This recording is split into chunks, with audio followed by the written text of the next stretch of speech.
Assalamualaikum warahmatullahi wabarakatuh. Saya Yulia Rahmawati dari kelas 2A Farmasi ingin menjelaskan tentang interaksi obat dengan laboratorium. Pemeriksaan laboratorium adalah suatu tindakan dan prosedur pemeriksaan khusus dengan mengambil bahan atau sampel dari penderita. Dapat berupa urin atau air kencing, darah, sputum atau dahak, atau sampel hasil biopsi. Macam-macam interaksi obat. 1. Interaksi farmasetis. Interaksi farmasetis adalah psikokimia yang terjadi saat obat diformulasikan atau disiapkan sebelum obat digunakan oleh penderita. Contohnya, dua obat yang dicampur pada larutan yang sama dapat terjadi reaksi kimia, atau terjadi pengendapan salah satu senyawa, atau terjadi di pengkristalan salah satu senyawa. Bentuk interaksi A. Interaksi secara fisik, misalnya terjadi perubahan kelarutan, terjadi turun titik beku. B. Interaksi secara kimia, misalnya terjadi reaksi satu dengan yang lain atau terhidrolisisnya suatu obat selama dalam proses pembuatan ataupun selama dalam penyimpanan. Kedua, interaksi farmakokinetika. Pada interaksi obat ini mengalami perubahan pada absorpsi, distribusi, metabolisme, ekskresi. Yang ketiga, interaksi farmakodinamika adalah obat yang menyebabkan perubahan pada respon pasien, disebabkan karena berubahnya farmakokinetika obat tersebut karena obat lain yang terlihat sebagai perubahan aksi obat tanpa mengalami perubahan konsentrasi plasma. Tes yang sering dilakukan di laboratorium yaitu tes darah lengkap. Tes ini mengukur tiap komponen dalam darah. Tes darah lengkap sangat penting karena beberapa jenis obat-obatan dapat menyebabkan rendahnya jumlah merah atau darah putih yang kemudian dapat menyebabkan anemia atau kelainan darah lain. Tes ini mengukur jumlah sel darah putih, hemoglobin, hematokrit, dan platelet dalam darah. Yang kedua, screening kimia darah. Tes ini merupakan screening umum untuk mengukur apakah organ-organ tubuh seperti jantung, hati, ginjal mengukur kimia-kimia tertentu dalam darah. Tes ini paling penting untuk mendeteksi infeksi atau efek samping obat. Yang ketiga, transaminase untuk mendeteksi adanya kerusakan hati. Pemeriksaannya dengan pengukuran SGOT dan SGPT. Keduanya terdapat dalam sel hati dalam jumlah yang besar dan ditentukan dalam serum dalam jumlah yang kecil. Kemudian macam-macam uji laboratorium, yaitu ada alkalin fosfatase, glukosa, bilirubin, blood urea nitrogen atau bisa disebut BUEN.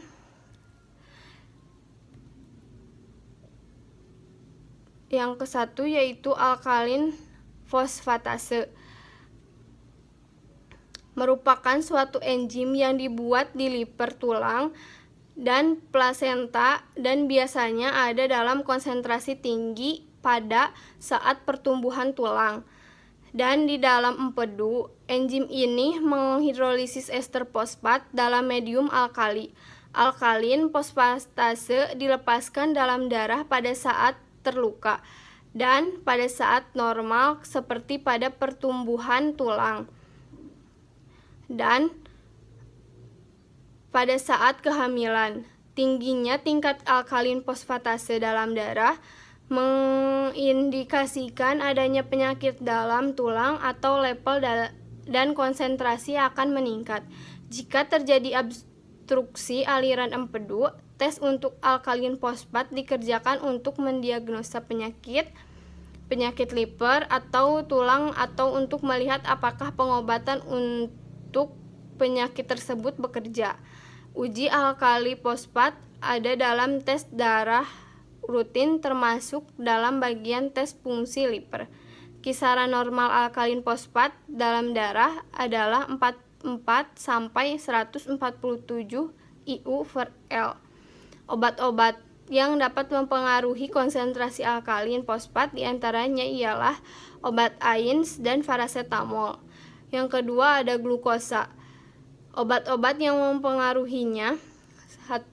Atenolol. Interaksi dengan tes laboratorium dapat menurunkan konsentrasi glukosa.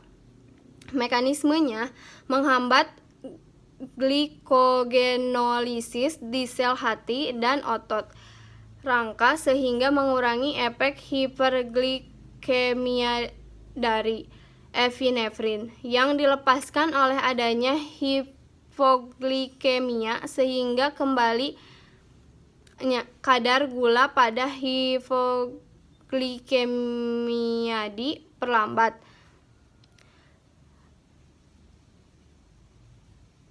Yang kedua, kortikosteroid golongan glukokortikoid. Interaksi dengan tes laboratorium dapat menurunkan konsentrasi glukosa. Mekanismenya meningkatkan gluconeogenesis dan mengurangi penggunaan glukosa di jaringan perifer dengan cara menghambat uptake dan penggunaan glukosa oleh jaringan mungkin melalui hambatan transport glukosa. Kemudian ada bilirubin. Bilirubin atau pigmen empedu merupakan hasil akhir metabolisme dan secara fisiologis tidak penting, namun merupakan petunjuk adanya penyakit hati dan saluran empedu. Obat-obat yang mempengaruhi bilirubin yaitu 1. Fenobarbital dapat menurunkan kadar bilirubin. Fenobarbital meningkatkan aktivitas glukuronil transferase atau enzim yang digunakan pada konjugasi dengan asam glukuronat sehingga dengan cepat diekskresi melalui empedu dan urin. Yang kedua, estrogen steroid anabolik dapat meningkatkan kadar bilirubin, menyebabkan penurunan ekskresi bilirubin. Kemudian yang terakhir ada blood urea nitrogen. BUN adalah konsentrasi urea pada plasma atau darah yang merupakan indikator penting fungsi ginjal. Tes ini digunakan untuk melihat apakah ginjal bekerja dengan baik atau tidak, di mana pada fungsi ginjal normal kadar urin nitrogen adalah 3,6 sampai 7,1 milimol atau 10 sampai 20 per dl. Sekian presentasi saya, mohon maaf bila ada kesalahan. Wassalamualaikum warahmatullahi wabarakatuh. Thank you.